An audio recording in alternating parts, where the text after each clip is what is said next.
মা ছেলে বেরিয়ে পড়লাম রোদ্দুরে এক কাজে।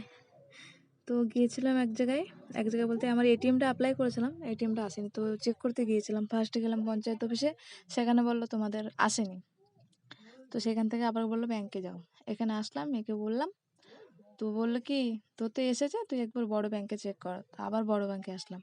এই যে দেখো প্রচুর প্রচুর পরিমাণে ভিড়, দেখতেই পাচ্ছ।